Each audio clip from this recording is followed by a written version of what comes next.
नमस्कार, मैं अखिलेश आनंद हूं। चंद्रयान 3 की लैंडिंग का लम्हा काफी पास आ चुका है और इस ऐतिहासिक लम्हे को और यादगार बनाने के लिए हम आ चुके हैं इंटरनेशनल स्पेस स्टेशन में। धरती से करीब 400 किलोमीटर ऊपर अंतरिक्ष में हम इस वक्त मौजूद हैं। धरती और चांद के बीच में यह इकलौती जगह है जहां से हम चांद को और करीब से देख सकते हैं।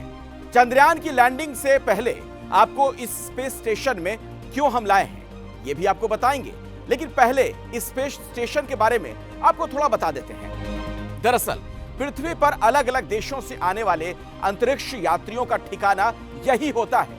ये अपनी तरह का अनोखा लैब भी है। इस स्पेस स्टेशन को अमेरिका, रूस, जापान, कनाडा और यूरोप की स्पेस एजेंसियों ने मिलकर बनाया है। ये स्पेस स्टेशन हर वक्त पृथ्वी के चक्कर लगाता रहता है और महज 90 मिनट में पूरी पृथ्वी की परिक्रमा कर लेता है। इस दरवाजे से आगे वो वॉल्ट है जहां से इस वक्त हमारे साथ जुड़ेंगी हमारी सहयोगी। इंतजार कर रही हैं श्री। नमस्कार, मैं हूं आपके साथ श्री। जिस चांद के रहस्य को जानने, वहां घर बसाने के लिए दुनिया उतावली हो रही है, उसी जगह अंतरिक्ष में दूसरी दुनिया की तलाश करने वाले एस्ट्रोनॉट के रहने और काम करने की जगह है ये इंटरनेशनल स्पेस स्टेशन। इसे बनाने में 10 साल का वक्त लगा और पिछले 23 सालों से यहां अंतरिक्ष यात्री रहते हैं। अंतरिक्ष में मानव मिशन की तैयारी और दूसरे ग्रहों पर जिंदगी की तलाश के लिए ये स्पेस स्टेशन पहला कदम है। जैसे चांद पर जिंदगी की तलाश करने हमारा चंद्रयान अब से कुछ घंटों में पहुंचने वाला है। धरती से चांद कोई 4 लाख किलोमीटर की दूरी पर है और हम वर्चुअली यहां से आपको चंद्रयान के बारे में बता रहे हैं। कोई चूक ना हो जाए, इसके लिए चंद्रयान 3 के 100 से ज्यादा टेस्ट हुए हैं। नए उपकरण भी लगाए गए, सिक्योरिटी फीचर में बदलाव किए गए हैं। फिर भी अंतरिक्ष के रहस्य को समझना मुश्किल है। इसीलिए सिर्फ हिंदुस्तान ही नहीं, पूरी दुनिया की निगाहें इस वक्त इस मिशन पर टिकी हुई हैं।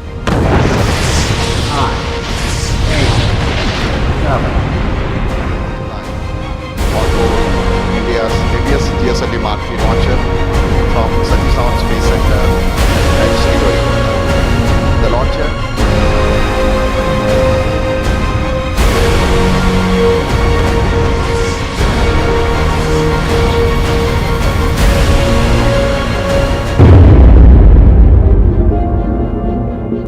देखिए, 180 डिग्री पर घूमते हुए स्पेस स्टेशन से अब आपको चांद भी दिखाई दे रहा होगा। वही चांद जिसे फतह करने के लिए हमारा चंद्रयान पहुंचने वाला है। चंद्रयान इस वक्त चांद से महज 25 किलोमीटर की दूरी पर है। आपको अगर ऐसा लगता है कि 4 लाख किलोमीटर का सफर तय हो चुका है तो आखिरी 25 किलोमीटर पहुंचने में मुश्किल नहीं होनी चाहिए, तो ऐसा बिल्कुल भी नहीं है। चंद्रयान के लिए आखिरी 15 मिनट सबसे अहम है। जीत और इंतजार के बीच का फासला इन्हीं 15 मिनटों में सिमटा हुआ है।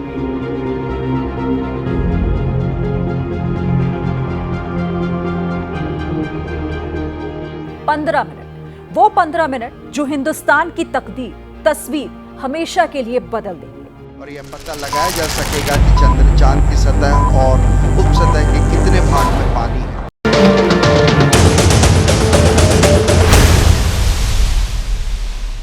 10, 9, 8, 7, 6, 5, 4. चंद्रयान 3 के लिए क्यों मुश्किल है वो आखिरी 15 मिनट? उन आखिरी 15 मिनट में क्या क्या हो सकता है? उसे आखिर 15 मिनट का टेरर क्यों कहा जा रहा है? आखिरकार उन 15 मिनट को लेकर इतना रोमांच, इतनी धुकधुकी क्यों है?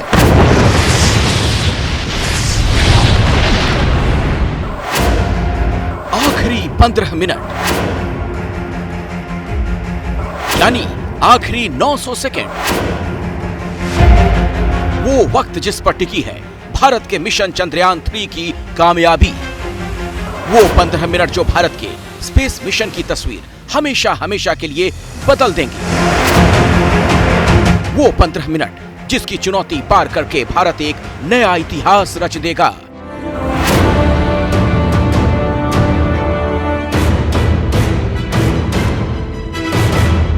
आखिर चांद पर उतरने के दौरान के वो 15 मिनट इतने अहम क्यों हैं? दरअसल 2019 में वो आखिरी 15 मिनट ही थे जब भारत के चंद्रयान 2 मिशन को झटका लगा था। 4 साल पहले लॉन्च हुआ चंद्रयान 2 लैंडिंग के आखिरी 15 मिनट में ही क्रैश हो गया था। इसीलिए वो आखिरी 15 मिनट चंद्रयान 3 के लिए भी बहुत अहम माने जा रहे हैं। चंद्रयान 3 23 अगस्त को जब चांद पर सॉफ्ट लैंडिंग करेगा, वो वक्त होगा भारतीय समय के मुताबिक शाम 6:04। 3 जो हमारा यान है, लैंडर जो है, वो 100/30 किलोमीटर की कक्षा में पहुंचेगा 23 अगस्त को। तो और 30 किलोमीटर की ऊंचाई से लैंडर नीचे उतरने का प्रयास शुरू करेगा। तो 23 अगस्त को शाम को 5:47 पे ये लैंडिंग ऑपरेशन शुरू होगा, सॉफ्ट लैंडिंग का, और लगभग अपेक्षा है कि 17 मिनट और 21 सेकंड में हम यह कार्य सफलतापूर्वक पूरा कर पाएंगे। लेकिन इससे पहले के 15 मिनट बहुत ही निर्णायक रहने वाले हैं। वो इसलिए क्योंकि लैंडिंग की जो प्रक्रिया होगी वो उन्हीं आखिरी 15 मिनट के भीतर शुरू होगी। पहला चरण रफ ब्रेकिंग। इसमें चंद्रयान की स्पीड कम की जाएगी। यहाँ चंद्रयान की स्पीड 358 मीटर प्रति सेकंड रह जाएगी। दूसरा चरण एल्टीट्यूड होल्ड फेज। इसमें चंद्रयान 3 चंद्रमा की सतह से महज 7.4 किलोमीटर की ऊंचाई पर होगा। और तीसरा चरण फाइन ब्रेकिंग फेज, जिसमें चंद्रयान चंद्रमा की सतह से लगभग 800 मीटर की ऊंचाई पर पहुंच जाएगा और चंद्रयान की स्पीड 0 हो जाएगी। चौथा चरण टर्मिनल डिसेंट फेज। चंद्रयान 3 चांद पर समतल जमीन ढूंढकर सॉफ्ट लैंडिंग करने की कोशिश करेगा। जब उतार शुरू होगी, जो कि 23 अगस्त को शाम के 5:45 बजे है, तो उस समय जो है ये पूरी तरह से ऑटोनॉमस मोड में होगा, यानी कि स्वचालित। इसने सिर्फ अपने ही दिमाग का इस्तेमाल करना है, हमारी नहीं सुनेगा। तो उस समय जो है हमें हाथ पर हाथ रख के बैठना है और उन 17 मिनट या 19 मिनट का इंतजार करना है।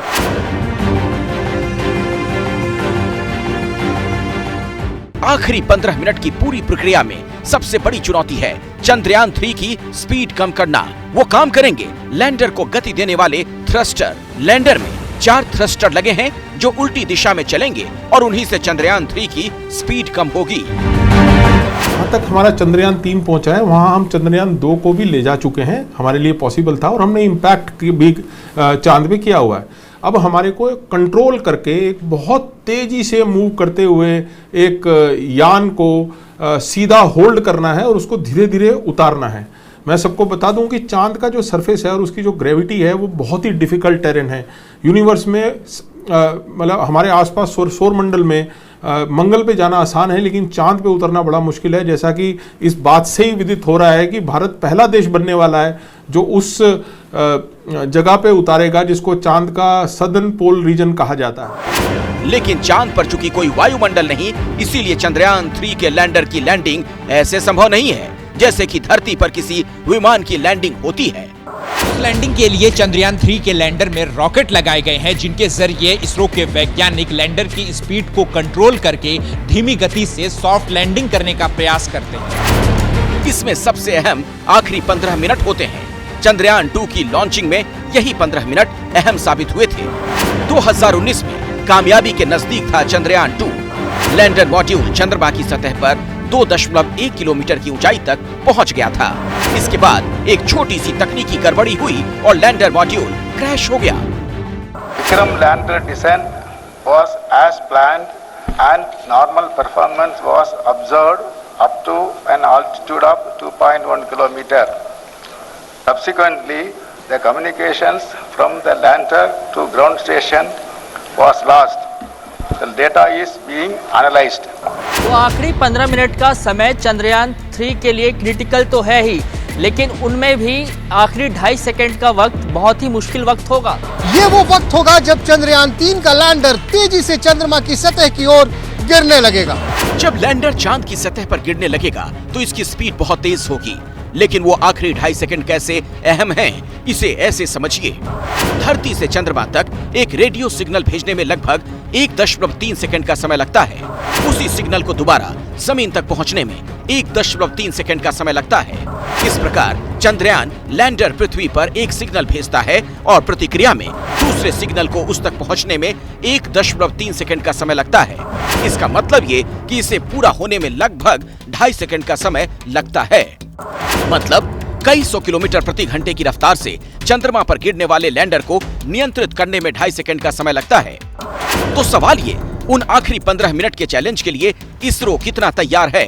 आखिरी 15 मिनट के खतरों से निपटने के लिए चंद्रयान 3 में क्या इंतजाम किए गए हैं? इसे 4 साल पहले चंद्रयान 2 लॉन्च करने वाले इसरो के तत्कालीन चीफ के सिवन से बेहतर भला कौन बता सकता है? This time it will be a grand success. This time the system is because based on the lessons we learned from Chandrayaan 2. So this time the system is going with a more ruggedness. तो इसरो के पूर्व chief के सिवन कह रहे हैं चंद्रयान 3 की grand success तय है, यानी आखिरी 15 मिनट के टेरर से निपटने के मुकम्मल इंतजाम किए गए हैं। चंद्रयान 3 का पूरा सिस्टम एकदम दुरुस्त है, जिसकी गवाह है उसकी भेजी चांद की ये सबसे नई तस्वीर जिसे इसरो ने जारी किया। इसका मतलब ये हुआ कि भारत एक नया इतिहास रचने के एकदम करीब है।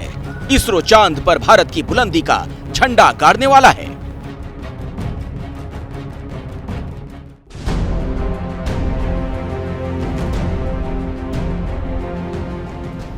आप भी ये जानना चाहते होंगे कि इस वक्त चंद्रयान क्या कर रहा होगा और इसरो में क्या कुछ चल रहा होगा, तो आपको बता दें इस वक्त लैंडर की हर सेकेंड मॉनिटरिंग हो रही है। चंद्रमा के चारों और बाकी ऑर्बिटर की निगरानी हो रही है। चांद की सतह पर चल रही स्थिति की निगरानी भी लगातार हो रही है। 28 minutes away from this important event. पूरे देश की निगाहें जिस वक्त चंद्रयान की हर खबर जानने में लगी होंगी, उस वक्त इसरो कमांड सेंटर में क्या हो रहा होगा ये भी आपको बता देते हैं। वैज्ञानिक चंद्रयान 3 पर सेंसर डेटा, चंद्रयान 3 की मौजूदा स्पीड, चंद्रयान 3 की चंद्रमा की सतह से दूरी, लैंडिंग क्षेत्र की दूरी और स्थिति, चंद्रयान 3 का ओरिएंटेशन, प्लान परफॉर्मेंस के साथ एक्चुअल परफॉर्मेंस की तुलना, चंद्रयान 3 की ट्रैकिंग, चंद्रयान 3 से कम्युनिकेशन, ये सब इस वक्त इसरो कमांड सेंटर में हो रहा है और मकसद एक ही है, चांद के उस हिस्से का रहस्य उजागर करना जो अब तक पहेली बना हुआ है। वैसे आपको बता दें कि पिछले 25 सालों से ये स्पेस स्टेशन अंतरिक्ष के रहस्यों को सुलझाने में जुटा हुआ है। 24 घंटे यहाँ पर अंतरिक्ष यात्री रहते हैं। उसी तरह जिद चांद के हर रहस्य से पर्दा उठाने की भी है। दरअसल चांद को समझने से पूरे सौरमंडल को समझने में मदद मिलेगी, क्योंकि चांद सबसे नजदीकी खगोलीय पिंड है।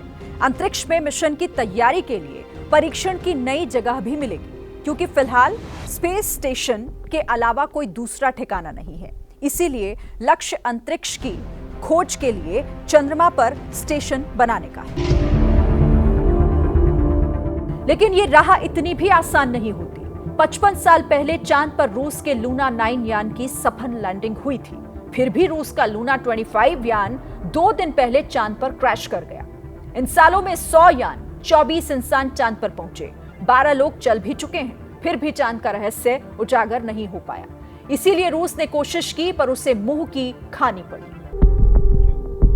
चंद्रयान 3 की लैंडिंग से ठीक पहले रूस का लूना 25 अनियंत्रित कक्षा में घूमने के बाद चंद्रमा से टकराकर दुर्घटनाग्रस्त हो गया। 4 साल पहले चंद्रयान 2 की स्पीड भी कंट्रोल में नहीं रह पाई थी। अब चंद्रयान 3 की लैंडिंग से ठीक पहले यह दुर्घटना हुई।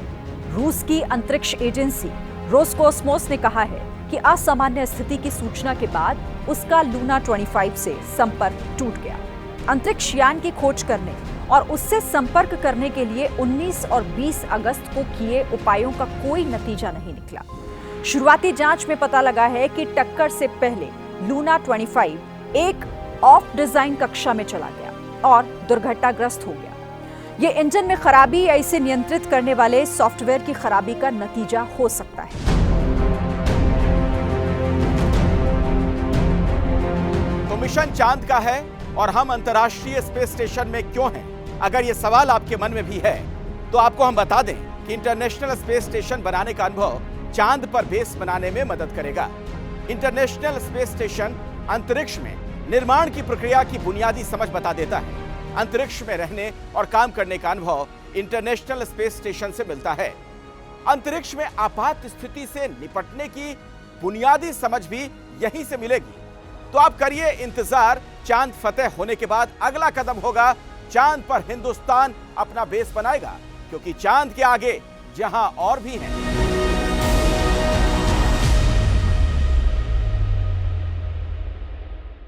सीधे आपको बड़ी खबर बताएंगे। चंद्रयान की चांद पर सॉफ्ट लैंडिंग का काउंटडाउन शुरू हो चुका है।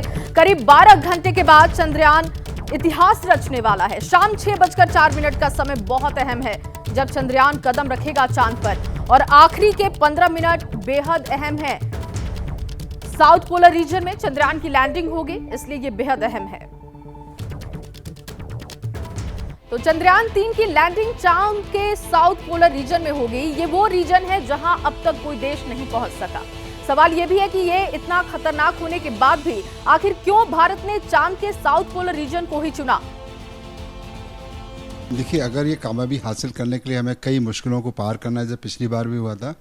एक तो उसकी लैंडिंग की जो अपनी कॉम्प्लिकेशन है कि उसको सही एंगल से उतारना। पिछली बार हमारा एंगल टेढ़ा हो गया था, ओवरशूट कर गया था, स्पीड सही ढंग से कम नहीं हो पाई थी। इस बार जो सारे इम्प्रूवमेंट किए गए हैं उसके, चाहे जिसमें स्पेशल सेंसर लगाए गए हैं जो उसकी रफ्तार को ठीक से प्रिसाइजली नापते रहेंगे, उसमें दूसरे खास तौर पे एक लेज़र मतलब डॉपलर वेलोसिटी मीटर है जो उसके के मतलब कि किस रफ्तार से बढ़ रहा है और कहाँ किस ओर जा रहा है, और अंतरिक्ष यान का एटीट्यूड क्या है, मतलब वो सीधा उतर रहा है कि नहीं उतर रहा है, टेढ़ा तो नहीं हो गया है। तो ये सब हमने इम्प्रूवमेंट करने के बाद निश्चित है कि वहाँ पर पहुँचेंगे। मुश्किल जरूर है, लेकिन इस बार लगता है कि सफलता हासिल होगी। और विक्रम लैंडर है, उसके बाद जो प्रज्ञान रोवर है, इसमें जो इंस्ट्रूमेंट लगे हुए, चंद्रमा की ज़मीन की, वहाँ की मिट्टी कैसी है, उसमें किस तरह के मिनरल मौजूद है, पानी कितना और किस तरह से, कितनी गहराई पे पानी है, कितना उसका डिस्ट्रीब्यूशन है, उसका चंद्रमा का एटमॉस्फेयर कैसा है। हम कहते हैं चंद्रमा पे वैक्यूम है, लेकिन वहाँ पे सोलर रेडिएशन के और सौर हवाओं के चलते बहुत ही थिन, एक बोलना चाहिए कि इलेक्ट्रिकली चार्ज बहुत थिन एटमॉस्फेयर होता है, जिसको हम आयनाइज एटमॉस्फेयर बोलते हैं, जो बहुत ही हल्का है, मतलब उसमें हम सांस तो ले ही नहीं सकते हैं। लेकिन और एक बार फिर से बात चंद्रयान 3 की करेंगे। चंद्रयान 3 के चांद की सतह पर लैंड करते ही भारत में होली और दिवाली एक साथ शुरू हो जाएगी, लेकिन इस पूरे माहौल में 50 साल पहले हुए ऐतिहासिक लम्हे पर सवाल उठने लगे हैं। एक बार फिर नील आर्मस्ट्रांग के चांद पर कदम रखने को सच और झूठ की कसौटी पर परखा जाने लगा है। आज स्पेशल रिपोर्ट में हर थ्योरी की पड़ताल हम करेंगे और आपको बताएंगे कि आखिर चांद पर पहले कदम का सच क्या है।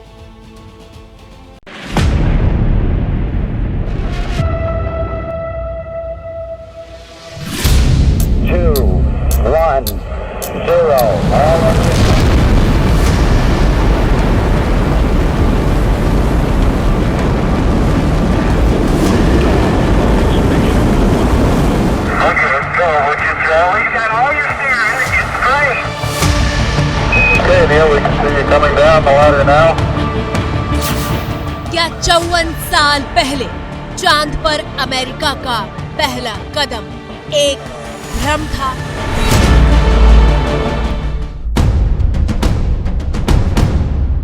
When they put the American flag in the moon, the flag started waving. But on the moon, there's no air in the atmosphere.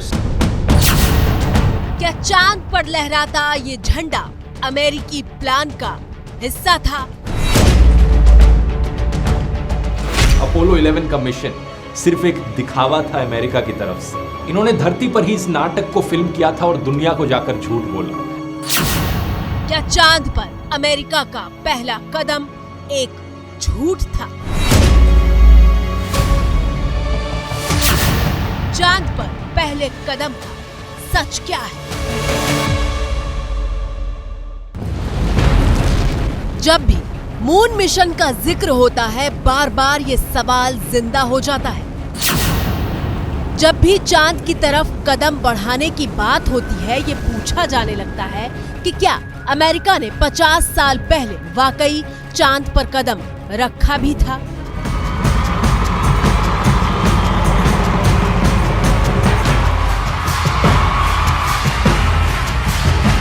जिस बात पर पूरा अमेरिका जश्न में डूब गया था, वो घटना वाकई हुई भी थी, इसे एक धड़ा मानने से ही इनकार कर देता है। So back in the day, America उन दिनों अमेरिका वास्तव में सबसे पहले चंद्रमा पर जाना चाहता था, लेकिन उसके पास ऐसा करने की तकनीक नहीं थी। इसलिए इसके बजाय उन्होंने इसे एक फिल्म स्टूडियो में शूट किया और लोगों को बताया कि हम चांद पर पहुंच गए हैं। कुछ तस्वीरों में छाया अलग अलग कोणों पर दिखाई देती है और ये साबित होता है कि चंद्रमा की सतह पर प्रकाश के कई स्रोत थे, जैसे कि एक फिल्म स्टूडियो में होता है।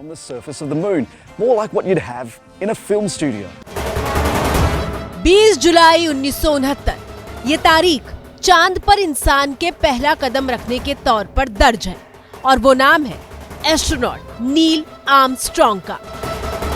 54 साल पहले इस मिशन पर अमेरिका ने 2 लाख करोड़ रुपए खर्च किए थे, लेकिन ऐसी कई थ्योरी मौजूद हैं जो नासा के अपोलो 11 के मिशन को सिर्फ एक झूठ बताती हैं। We never landed on the moon. It was all fake.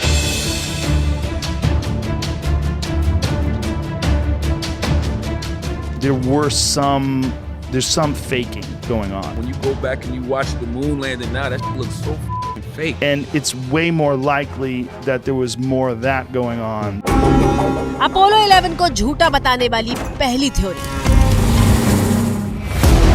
पूरी दुनिया चांद से आई इस ऐतिहासिक तस्वीर की गवाह बनी थी जब अमेरिकी एस्ट्रोनॉट नील आर्मस्ट्रॉन्ग और एल्ड्रिन बज अमेरिकी झंडे को चांद पर लहरा रहे थे। नासा के अपोलो 11 मिशन को झूठा बताने वाले कहते हैं कि जब चांद पर हवा ही नहीं होती तो ये झंडा भला लहरा कैसे रहा था।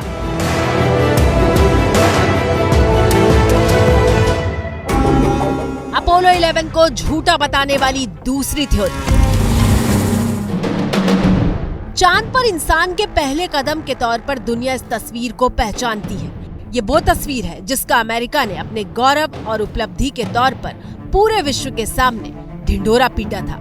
लेकिन अपोलो 11 पर सवाल उठाने वाले पूछते हैं कि जब चांद पर नमी नहीं है तो भला उसकी जमीन पर ये निशान कैसे आए। अपोलो 11 को झूठा बताने वाली तीसरी थ्योरी। नील आर्मस्ट्रॉन्ग जब अपने साथी बज के साथ चांद पर चहलकदमी कर रहे थे तो ये तस्वीरें खींची गई थी।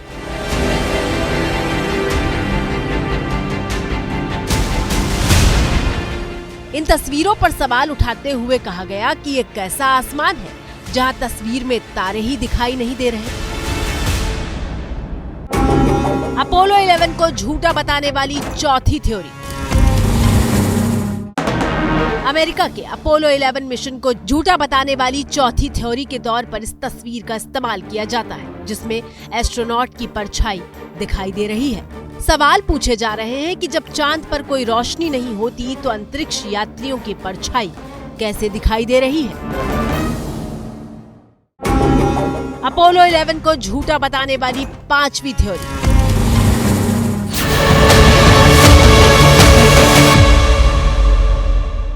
पांचवी थ्योरी तो सबसे ज्यादा हैरान करने वाली थी, जिसमें अमेरिका के अपोलो 11 मिशन को फिल्मी सीन बता दिया गया। दावा ये किया गया कि इस फिल्मी सीन को हॉलीवुड के मशहूर डायरेक्टर ने अमेरिका के एरिया 51 में फिल्माया था। आपको बता दें कि अमेरिका का एरिया 51 वो इलाका है जहां राष्ट्रपति के अलावा किसी को जाने की इजाजत नहीं होती। वहां क्या होता है कोई नहीं जानता, लेकिन आज बात चांद पर पहले कदम की हो रही है और इन 5 थ्योरी में कितना दम है इसकी पड़ताल शुरू करते हैं।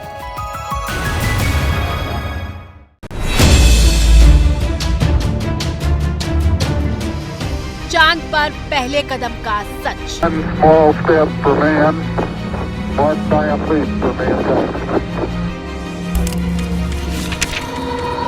अमेरिका के मून लैंडिंग की कहानी की जड़ में कोल्ड वॉर है। कोल्ड वॉर यानी वो वक्त जब दुनिया अमेरिका और सोवियत संघ 2 खेमों में बट गई। सबसे पहले सोवियत संघ ने अंतरिक्ष में अपनी ताकत दिखानी शुरू की।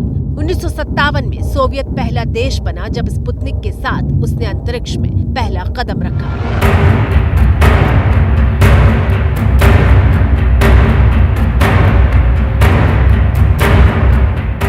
अमेरिका हैरान रह गया कि भला सोवियत उससे आगे कैसे निकल सकता है और इसके बाद अमेरिका और सोवियत के बीच स्पेस में जाने की होड़ शुरू हो गई।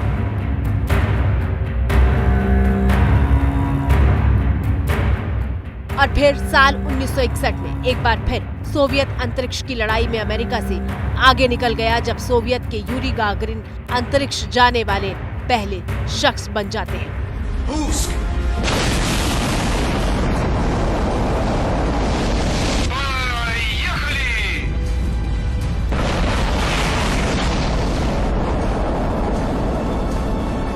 इसके बाद अमेरिका में हड़कंप मच जाता है।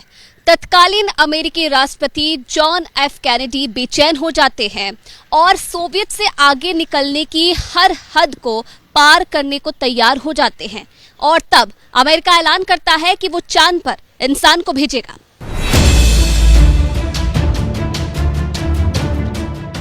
This decade is out of landing a man on the moon and returning him safely to the earth.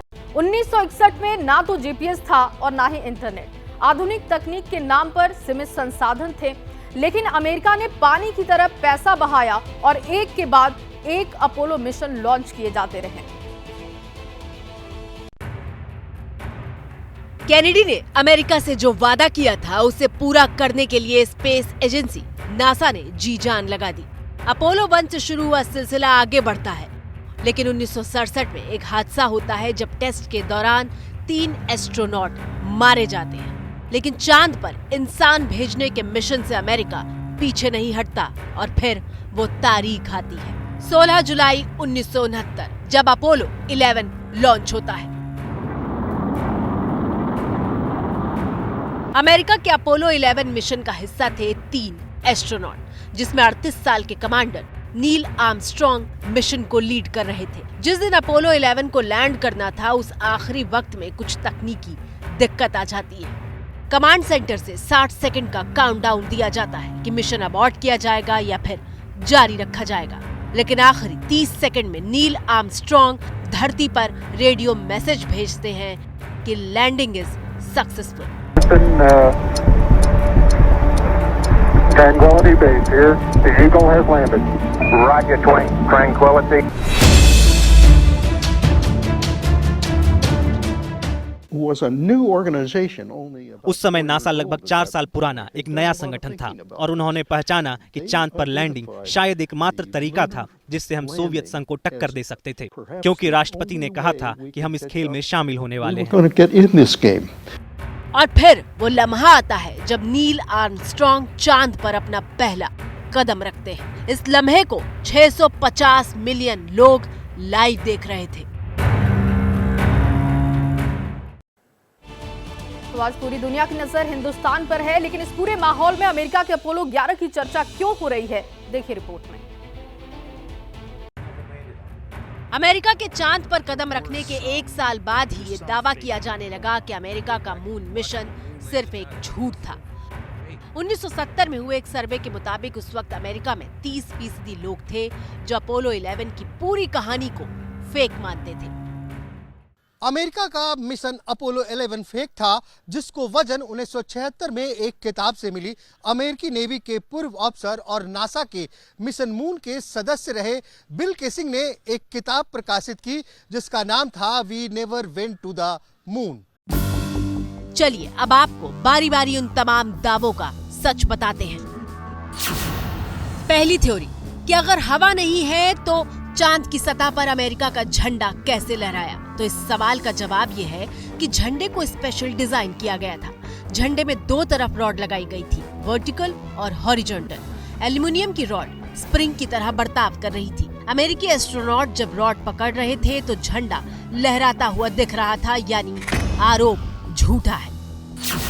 दूसरी थ्योरी, चांद पर नमी नहीं है तो जूते के निशान कैसे दिखे। तो जवाब यह है कि चांद पर मिट्टी और धूल की परत जमी हुई है, कदम रखने पर निशान देखे जा सकते हैं। तीसरी थ्योरी, चांद पर खींची गई तस्वीर में तारे क्यों नहीं दिख रहे। तो जवाब यह है कि चंद्रमा की सतह पर सूरज की रोशनी होती है, ये इतनी तेज होती है कि तारों की चमक को भी मंद कर सकती है, इसलिए तारे नहीं देखे जा सकते और अपोलो 11 की लैंडिंग दिन के वक्त हुई थी। चौथी थ्योरी, नील आर्मस्ट्रॉन्ग के चांद पर कदम रखने की जो तस्वीरें आई, उसमें परछाई इतनी दूर क्यों है? आरोप है कि हॉलीवुड की तरह फिल्म बनाई गई, इसलिए ऐसा हुआ। जबकि सच्चाई ये है कि सूरज के साथ साथ चांद की सतह भी रोशनी के सोर्स की तरह काम कर रही थी। रोशनी हर दिशा में दिख रही थी, इसलिए परछाई अजीब सी बनी। और अब आपको एक बड़ी खबर बता दें, चंद्रयान की लैंडिंग को लेकर बड़ी खबर। चंद्रयान 3 की लैंडिंग पर पीएम मोदी की नजर है और इसरो से वर्चुअली जुड़ेंगे प्रधानमंत्री मोदी। बता दें आपको कि दक्षिण अफ्रीका के दौरे पर प्रधानमंत्री मोदी हैं और आज दक्षिण अफ्रीका में पीएम के कई कार्यक्रम हैं। लेकिन जैसे दुनिया की नजर आज हिंदुस्तान पे है, इसलिए जिम्मेदारी बहुत बड़ी है, ना सिर्फ इसरो पर बल्कि प्रधानमंत्री मोदी पर भी, और इसी वजह से उनकी भी निगाहें टिकी हुई हैं। तो मिशन चंद्रयान 3 की सफलता के लिए देश भर में पूजा पाठ जारी है। तस्वीरें अब उज्जैन से मिल रही है जो आपके सामने हम रखने जा रहे हैं। महाकालेश्वर की ये तस्वीरें हैं, देखिए, जहां आज चंद्रयान 3 के लिए भस्म आरती की गई है। हालांकि ये हर दिन यहां पर इस तरीके की पूजा होती है, लेकिन आज समर्पित है चंद्रयान 3 को ये भस्म आरती। सुबह सुबह महाकालेश्वर के दर्शन आप अपने टीवी स्क्रीन पर कर रहे हैं। चंद्रयान 3 की सफलता के लिए आज बाबा से कामना की जा रही है कि आज मिशन मून भारत का सफल हो।